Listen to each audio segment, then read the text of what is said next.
संभल एक ऐसा एरिया है जहां पर बड़ी संख्या में मुस्लिम पॉपुलेशन है और वहां पर आप मंदिर बनाएं तो दंगा फसाद तो होगा। ये 1947 में दंगा किसने कराया था? तब तो कल की धाम नहीं था, कल की धाम बनाने की बात नहीं थी। दंगा फसाद मंदिर और मस्जिद नहीं कराते रजत जी। दंगा फसाद वो लोग करते हैं और वो लोग कराते हैं जिनके दिल में खोट होता है, जो धर्म को जानते नहीं है, जो धर्म को गलत ढंग से उसका इंटरप्रिटेशन करते हैं। धर्म जो है ये तो मनुष्य के जीवन के शुरुआत से लेकर अंत तक धर्म से विमुख नहीं हो सकता है। लेकिन कौन सा धर्म जिसमें प्रेम, त्याग, तपस्या, क्षमा, शील, दया, करुणा, भगवान को क्या कहा गया? करुणा निधान। भगवान को क्या कहा गया? दीन बंधु, दया का सागर।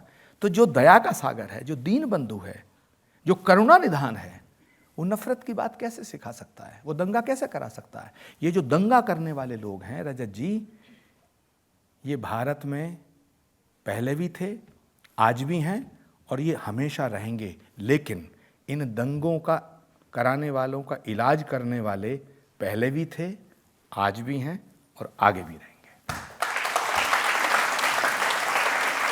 आपने फारूक अब्दुल्ला को क्या सोच के बुलाया था? दंगा कराने वाले या इलाज करने वाले? देखिए, प्रत्येक व्यक्ति में रजत शर्मा भी मौजूद है और फारूक अब्दुल्ला भी मौजूद है। और रजत जी, फारूक अब्दुल्ला साहब को पॉलिटिकल पॉइंट ऑफ व्यू से उनके बहुत से ऐसे बयान हैं जो मैं जिनसे सहमत नहीं हूँ। लेकिन जब डॉक्टर फारूक अब्दुल्ला कल की धाम आए तो उन्होंने राम का भजन गाया और उन्होंने मेरे साथ बैठ के, उस समय जम्मू कश्मीर में बहुत आतंकवाद फैल रहा था, तो मैंने उनसे कहा कि फारूक साहब, ये जो नेशनल इंटीग्रेशन, कौमी यकजहती, सांप्रदायिक सद्भावना की बातें मंचों पे होती हैं, एक्ट में नहीं होती, इसीलिए ये सांप्रदायिक सद्भाव आ नहीं रहा है। तो उन्होंने मुझसे पूछा, आचार्य जी आप क्या चाहते हैं? तो मैंने कहा, क्या आप कल की धाम आकर के मेरे साथ यज्ञ कर सकते हैं? तो उन्होंने कहा कि इसमें कोई बुराई नहीं है, मैं कर सकता हूँ।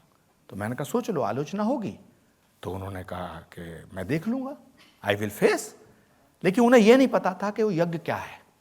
तो जब वो आए तो उन्होंने कहा, भाई आहुति डालनी है। यज्ञ ब्रह्मा ने कहा आहुति डालनी है। तो यज्ञ ब्रह्मा ने कहा कि आचार्य प्रमोद कृष्णम जी मंत्र पढ़ो। तो फारूक साहब को भी नहीं पता था मंत्र क्या है। मैंने एक मंत्र पढ़ा, ओम इंडियन मुजाहिदीनम हन फट स्वाहा। उन्होंने आहुति डाली। तो जो फारूक अब्दुल्ला इंडियन मुजाहिदीन के खिलाफ हवन करते हैं, राम का भजन गाते हैं, मैं उस फारूक अब्दुल्ला को जानता हूं।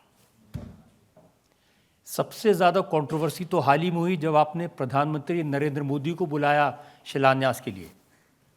और किसे बुलाता? अरे आप कांग्रेस में थे, राहुल गांधी को बुलाते, सोनिया गांधी को बुला लेते। रजत जी, माथा देख के टीका लगाया जाता है।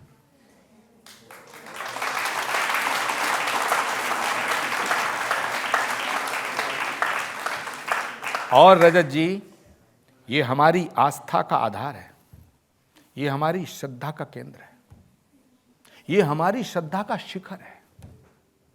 किसी भी मंदिर की आधारशिला रखने के लिए हाथों का पवित्र होना जरूरी है रजत जी। और रजत जी, ये सवाल बड़ा गंभीर कर दिया आपने, बहुत गंभीर सवाल है। मैं दिल की बात कहे बिना मानूंगा नहीं।